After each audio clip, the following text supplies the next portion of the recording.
qui vient de tomber. Chers amis, la situation se détériore au Rwanda. La déclaration de guerre que Kagame avait décidé de faire sur la RDC, aujourd'hui, va lui coûter très cher. Kagame a pris un grand risque inutile de pouvoir affronter les Américains après avoir signé l'accord de paix avec la RDC. Kagame pensait qu'il avait encore des privilèges, des soutiens, que les Occidentaux pouvaient encore considérer qu'il est fort, qu'il a un pouvoir autoritaire, qu'il est l'homme qu'il faut. Kagame avait confondu des époques. En prenant la ville d'Ouvira, Kagame s'était exposé à une guerre inutile avec le Burundi, parce que la RDC souhaitait même que ce soit comme ça pour que toute la région s'embrase, pour attirer l'attention de la communauté internationale, parce que le Congo, depuis presque 4 ans maintenant, ne cesse de dire il faut stopper Kagame.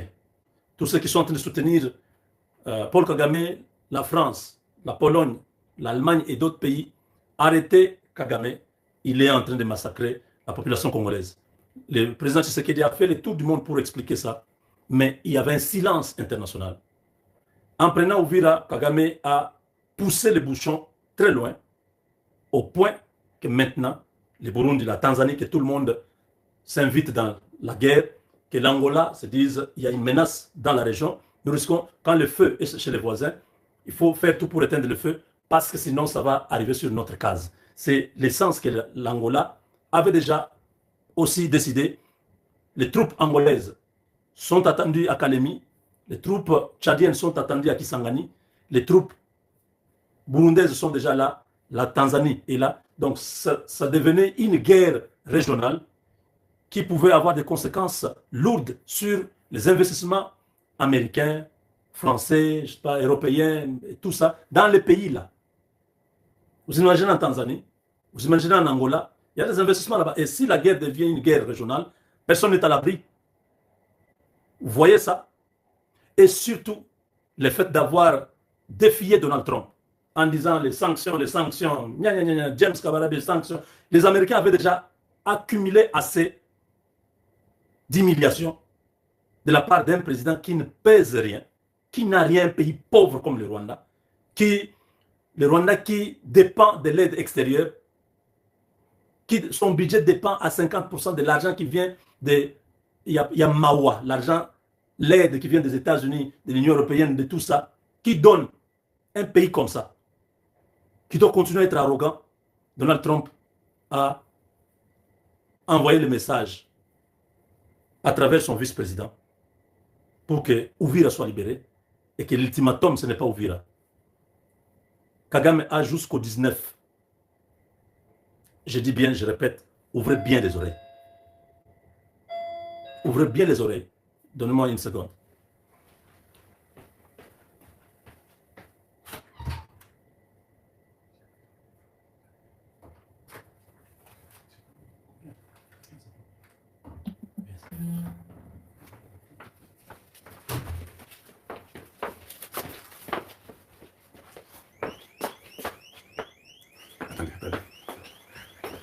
Vous avez vu qu'il y a quelqu'un? Il est général. Mon général, combien d'étoiles? 4, hein? Ou bien je vais dire 5. Il est 4 étoiles. Lui, il est 5 étoiles. Comment Voilà. ça, comment Donc, ça, 5 étoiles? bonjour à vous tous. Je suis content de vous voir chez les Congo Tano. Je crois qu'il a donné toutes les informations possibles. Je ne sais pas de quoi il a parlé. Gustave, mais je suis en train de donner une information maintenant. Sur quoi? Sur Bukavu? Non, pas Bukavu. Donald Trump vient d'envoyer un deuxième message par son vice-président. On a dit à Kagame, il a jusqu'au 19 pour quitter le territoire congolais. Mais je sais qu'il va À partir du 20. À partir du 20. Moi, je vous demande, c'est pas la tension, c'est comment chez vous là? La tension. Tension? Ok, non, bien capé. Et tous. Ça va la tension? Yeah. Voilà, je suis content de vous voir chez les Congo Tano. Je vous apprécie, vous êtes incroyables, des bons fidèles. Et je crois que le Congo Tano, il est au top, parce que c'est lui qui donne, il est à la ligne des informations. Je à viens chaque de instant. raconter notre petite balade à Potomac. Tu te rappelles? Ah, et tu as parlé de Potomac. Voilà, bon, Depuis ta vie, tu es déjà entré dans une concession de plus de 200 millions de dollars. À côté d'Obama. Où t'as un Zoubou? Ah, c'était à 2 2 pas de chez Obama. Donc, on nous a montré chez Obama, on est passé quelques, Voilà. à peu près 2-3 maisons, on était là. Voilà. Des sénateurs. Oui, c'est ça. Donc, J'ai vu des chiens comme ça. La taille des. Tu vois les grosses motos là. regarde, on était en train de marcher. Tiens, bon bruit. On dit non, ne vous en faites pas, les chiens là, c'est bon. Ils vous ont confondu au Ils vous ont sénateur. confondu au sénateur. Parce qu'il y a des sénateurs noirs. On a pensé qu'il y a 2 nouveaux sénateurs qui sont venus aussi là-bas. Voilà. Ça, c'est des endroits où. Mais tu as Nous, parlé de quoi aujourd'hui? J'ai parlé du départ de ces gens-là. Ouais. C'était pas Ouais. ce qu'ils ont fait croire que non, c'était avec leur bonne foi. Non, c'est Ils ont donné des conditions aux Américains. D'abord, vous savez que les communiqués étaient en anglais, non? Nous sommes un pays francophone. Oui, ça c'est pour les Américains. Non, pas seulement ça. C'est pas l'M23 qui a écrit. C'est le Rwanda qui a écrit. Ok. Et Nanga a signé. Pour montrer que les mouvements là. Oui. Mais comment est-ce que les mouvements là. Les États-Unis ne causent pas avec Nanga, les États-Unis causent avec le Rwanda? C'est Nanga qui écrit. Pourquoi il a écrit en tant qu'écrit? Oui. Votre il y a une cohérence. Rébellion, où nous avons fait un dites-nous un peu. Dites-nous un peu. Votre rébellion, nous avons fait un comment? C'est une rébellion rwandaise ou bien c'est une agression rwandaise ou bien c'est quoi finalement? Je comprends dis-moi un peu. Ceux qui étaient contents au Katanga là, c'est comment? Non, les gens sont malades. Ils avaient prédit que les vendredis, les gens sont malades, je vous dis, dans leur maison là. Je ne sais pas là où ils sont, qu'ils soient en Europe, en Amérique, en Afrique, partout au Congo. Ça ne va pas. Surtout les politiciens en robe là. Les rebelles en robe. En bongo. Ils ne sont pas contents, ils sont déçus. Papa, nous sommes dans la guerre. C'est-à-dire que nous, comme nous sommes là, nous vous attaquerons jusque dans vos maisons. Vous nous suivez dans vos chambres, nous savons ça. La liste là, tu m'as montré, non? Non. J'ai vu des noms là-bas. Non, on ne peut pas dire ça ici. On peut pas? Non. Les gens vont mourir. Chaque nom sur la liste, c'est 1 million, non? Ça, tu as calculé déjà. Que tu deviens millionnaire. Oui. Chaque nom sur la liste, c'est 1 million. Vous êtes mort. Vous savez, nous sommes plus qu'un air. On a plus de 1023 personnes en temps réel. Incroyable. Plus que la CIA. Mais un instant d'abord, pourquoi les gens de chez Congo Tano, ils ne partagent pas, ils ne mettent pas les signes des j'aime, tout ça? Ils sont comme ça. Pourquoi? Je ne sais pas. Tout ce que tu fais pour eux là, c'est comme ça qu'ils te remercient. Je ne sais pas. Je fais quoi? Donc vous venez prendre des informations chez notre frère gratuitement. Pour seulement, je trouve 160 quelques gens qui ont aimé. Comment cette vidéo sera entendue dans le monde? Dites-moi. C'est quoi ça finalement? Moi, là, des fois, comme ça, je conseille une mission que toi, s'ils veulent mettre, qu'ils mettent. Non, il faut quand même encourager votre frère qui vous parle. Il vient là-bas, il risque sa vie, il a une femme, il a les enfants, il vient, il se constate chaque fois, chaque jour. Papa, regarde les gens que nous rencontrons, les gens que nous visitons. C'est que nous dépensons, même jusqu'à 3 h du matin, on est dehors, en train de chercher. On nous dit, non, c'est elle, nous allons chez lui. On nous présente là-bas, voilà. C'est vous qui connaissez, nous sommes des journalistes. Toi, tu as été déjà effacé. Non. En France. C'est normal, papa. Normalement, toi là, le travail que tu fais, normalement, toi là, il fallait que chaque jour ici, il y ait des gens qui me donnent des $100, de $200, de $50, de $30, chaque jour. Ah bon? Oui. Et ça t'encourage aussi à faire ton travail bien, non? Parce que tu peux dire que non, mais peut-être l'argent qu'ils ont donné les peu là, tu peux acheter les laits pour l'enfant, alors tu restes à la maison. Ils savent. Mais s'ils ne donnent pas, tu dois aller chercher les laits de ton enfant. Moi je dis, si eux, c'est comme dans la Bible on dit non, si vous n'acclamez pas, même les pierres vont acclamer. Oui, je sais. Si vous Congolais, vous ne reconnaissez pas ce que nous faisons comme travail, même les étrangers feront des choses sur nous. Voilà, qu'est-ce qu'ils ont dit là-bas? Les Congolais à nous. Moi je ne demande pas l'argent, je ne fais plus. Merci à lundi. Vous savez, j'avais demandé une fois que je veux faire un studio. Tu sais combien j'ai récolté? Combien? $200. Même j'ai quitté, j'ai abandonné, j'ai fait les studios, vous ferez un studio au standing international. Vous avez déjà vu ça, non? Mais quand j'étais au Congo, la fois passée, là, j'avais vu ça. Quand on était là, je t'ai fait visiter. Non, ça progresse, il est fait de ses propres moyens. Le Seigneur seul, ça finira les jours que Dieu voudra. Qui a donné la vision, il va donner aussi la provision. Les Congolais sont comme ça. Vous allez voir pour des choses futiles, quand Fali Poupa concert, quand il y a les histoires comme ça, les Congolais sont prêts à donner tout. Mais celui qui les rapporte, même les pasteurs, il dit celui qui vous donne la parole de Dieu, vous donnez aussi tout ce que vous avez. Mais ici, regardez les choses que nous faisons. Tous les jours ici. C'est ça. Non, mais écoutez, soutenez votre frère, je crois qu'il fait un très très bon travail. Moi, je voulais seulement vous informer que nous attendons qu'il quitte Bukavu. Il quitte Bukavu quand? Non, l'ultimatum, je viens de vous dire. Au 19. On attend au 19 que ces gens quittent. Vous n'allez pas dormir. Vous êtes les gens de la très mauvaise qualité. Ça, je peux déjà vous le dire. Mauvaise qualité? Oui, nous ne vous laisserons pas libre. Moi, je voulais. Non, les Congos ou rien, je ne vous laisserai pas libre. Je serai toujours après vos fesses et vous aurez des problèmes. Parce que vous avez violé le Congo, vous avez violé nos mamans, nos papas, et puis vous parlez là-bas, Uvira a eu des problèmes, et vous commencez à chanter dans vos maisons. Au Rwanda, ils étaient en train de danser. Vous m'ouvrez, même quand vous êtes en Rwanda, vous chérie. Avant d'aller en prison. Quand vous êtes en train de dire que moi, je vais étudier ça, moi, américain. Donc, Uvira tombe, mais c'est au Rwanda en fait. C'est pas possible. Mais les gens sont derrière Nanga pour dire non, viens aller jusqu'à Kinshasa. Donc vous voulez remplacer Tshisekedi par Nanga. Vous êtes sérieux? Ou bien Ndini Boulogi? Nanga ne va même pas arriver. On va la battre quelque part. Oui, on nous amène un Rwandais. Mais ils ont vu Goma, non? Oui. Ceux qui sont gouverneurs. À Goma et à Bukavu, ce sont des Congolais. Quand ils arrivent, d'ailleurs Nanga doit être content. Si je suis Nanga, Nanga doit déjà commencer à prier Dieu, dire à Dieu merci beaucoup. Parce qu'ils arrivaient dans l'académie, lui allait déjà mourir. Il allait mourir après Uvira. Ils savent, je leur ai dit, ils doivent partir. S'ils ont l'occasion de partir, c'est maintenant. Parce qu'on d'après l'information que j'ai reçue, on dit qu'à partir du 20 décembre, c'est l'enfer pour Kagame. Non, mais... C'est l'enfer. J'ai fait l'émission ce matin. Ok. Je l'ai dit, hein. Trump a dit, I don't like him. Je ne sais pas si tu l'as dit ça. Je leur ai dit la même chose. Bonne chance. Quand quelqu'un te dit, je ne l'aime pas. Merci d'avoir aimé. Je ne l'aime pas. Ça veut dire quoi? Et Longwa n'a eu Kende. Donc, Kagame, il a déjà celui qui l'aime. Moi, je crois que la transition devait être que le régime du Rwanda, c'est déjà terminé. Oh, mais c'est ce qui est là, non? Oui, parce que qu'est-ce qu'ils vont faire? C'est la chute. Nous voulons. Moi, je suis content. J'aime souvent quand les Rwandais s'entêtent là. Nous, ça nous avantage beaucoup. Oui, ça nous avantage beaucoup. D'ailleurs, je suis en train de prier qu'il y ait quelques généraux mauvais du Rwanda qui vont dire que nous n'abandonnons pas. Nous, on va seulement aller faire la guerre. Okay, comme ça, ils vont tous ils vont sombrer. C'est comme un pharaon, non? Oui. Il s'est enchaîné. Je vais parler de ça. Dans la mer, ils ont été tous engloutis. Et nous avons un nouveau gouvernement. Les Américains ont demandé à l'opposition rwandaise de s'organiser à l'extérieur parce qu'ils ne veulent pas de division. Ils veulent que et les Hutus et les Tutsis puissent être ensemble pour récupérer le pouvoir dans leur pays. Il faut qu'il y ait la démocratie réelle. À partir du 20 janvier, c'est l'enfer au Rwanda. C'est l'enfer pour Kagame. Il a jusqu'au 19 pour enlever tout ça. Mais il vous a mal servi, vous les Rwandais. Je ne sais pas comment vous allez vous en sortir. C'est vrai? Oui, mais ils ne sont pas... Même James Kabarebe a dit ça. Dans la région... Ah oui, James Kabarebe a dit, nous avons des problèmes avec tout le monde. Tout le monde. Personne ne va nous accepter. Oui. Voilà. Voilà, c'est ça les résultats. Vous êtes en train d'acclamer. Et vous viendrez... Kagame est en train de faire des bêtises, vous êtes en train de les soutenir. Voilà. Ça, je vais faire ces démarches-là. Ah bon? Kagame tombe. Ah. Mais moi, je vais demander que je sois le chef de l'immigration au Congo. Ah? Oui, je n'aurai pas autre demande à faire au président Tshisekedi. Oh. Je dois demander d'être en charge de l'immigration du Congo. Bango! Ah! Voir le Congo comme ça. Ah non. Vous le demandez pour Michi. Ils vont mettre des photos là-bas. Vous ne verrez plus jamais le Congo.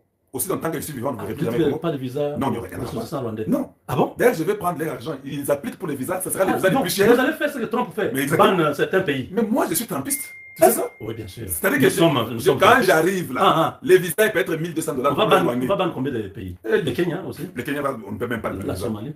La Somalie, ce sont des gens qui viennent là-bas, c'est pas très sont les Somaliens. Donc, ça veut dire que les Rwandais là, je vous dis, un visa va vous coûter $1500, un visa de 2 semaines pour entrer au Congo par la frontière. Et quand vous arrivez au Congo, on vous surveille. Quand vous achetez les visas là, il y aura peut-être sur 1000, on peut donner à 15 personnes les visas. Quand vous arrivez à la frontière, mes agents de l'immigration, on les consigne de vous rapatrier chez vous. C'est-à-dire que nous allons faire tout, que vous puissiez même payer l'argent de transport, que vous dépensiez tout ce qui est sur vous. Vous arrivez à la frontière, l'officier dit que non, je ne vous laisse pas entrer. Attendez, on vous voulez dire que les visas de la RDC pour le Rwandais, c'est là plus que les visas américains? Oui, $1500 pour avoir les visas de 2 semaines par la frontière. Celui-là, l'immigration, je vous dis, je ne vous laisserai pas libre. Parce que je vais garantir l'avenir de nos enfants. Et après nous, là, il y a la paix totale. Vous obéissez à la tête.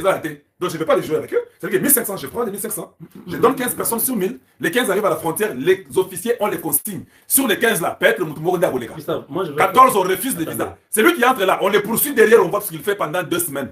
À la 2e semaine, quelqu'un lui dit à la maison que papa, jour ici, pendant 2 ans, on n'avait pas de prendre quel poste? L'Assemblée nationale. Pour mettre des lois. Les Congo. Toi, là, je pense que tu dois remplacer Doudou Famba. Mais toi, tu fais les finances. Je sais de quoi je parle. Doudou Famba. Oui. Bon, merci beaucoup.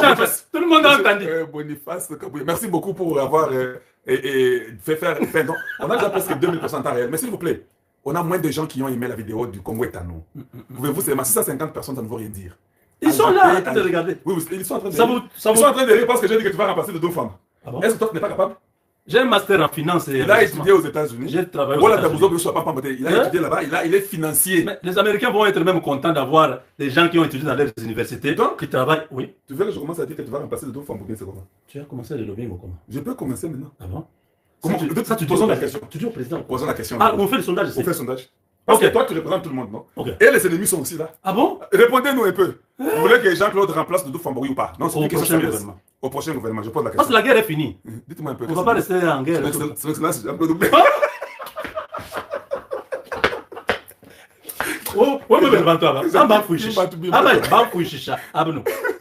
Ils disent quoi? Ils disent pourquoi pas remplacer Soumino avec Bilo Bougari. Non, mais vous êtes spécial. En tout cas, mes chers amis, voilà. Si les Congolais pouvaient être comme nous sommes là, l'amour, s'aimer, travailler ensemble, nous allons faire des miracles. Je vous dis, tout ce qui nous détruit, c'est la haine. Vous ne voulez pas que l'autre avance. Vous gagnez quoi en les haïssant? Vous gagnez quoi? Je vous ai toujours donné l'exemple de Joseph. Joseph est né d'une famille de 12 enfants, avec leurs sœurs 13. Mais Joseph a commencé à recevoir des visions.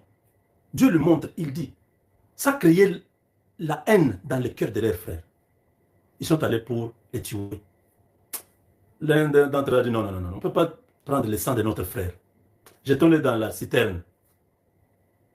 Après, ils ont vu des Ismaélites en train de passer. Ils ont dit, même dans la citerne, ce n'est pas toujours bon. Vendons-le. Au moins, il peut être esclave quelque part, il sera en vie. Et ils ne savaient pas qu'ils entraient dans l'accomplissement de ce que Dieu avait montré à leurs frères. Et dans l'explication, j'ai toujours dit ceci. Si tous les frères de Joseph avaient compris que eux tous sont des stars, ils n'allaient pas faire du mal à leurs frères. Parce que Joseph dit ceci. J'ai vu 11 étoiles. Il dit, j'ai vu 11 étoiles. J'ai vu aussi le soleil et la lune. Ce qu'il voulait dire, il a vu son père, qui est le soleil, sa mère, qui est la lune, et ses frères, les 11. Parce que lui était 12e étoile. Lui, il est étoile, il a vu ses frères aussi comme des étoiles. Joseph a brillé en Égypte comme une étoile. Premier ministre. Mais demandez-moi, tous les frères de Joseph ont brillé, c'était des étoiles.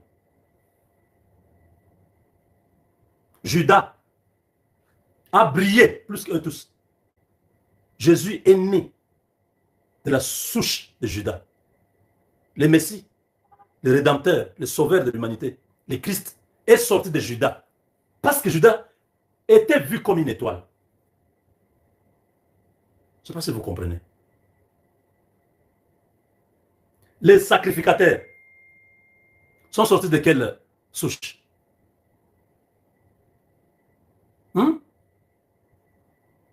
Les sacrificateurs en Israël, ils sont sortis de quelle souche?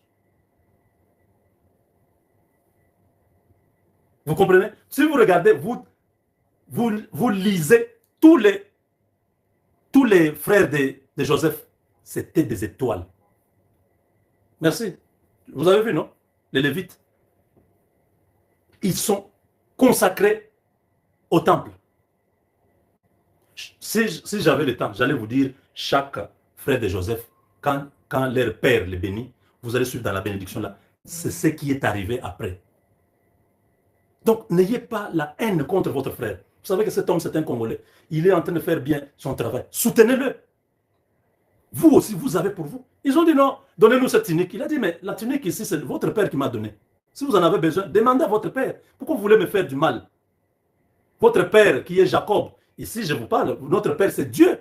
Si j'ai ce que j'ai, la connaissance que j'ai, l'influence que j'ai, donc les contacts que j'ai, c'est Dieu qui a fait de moi comme ça.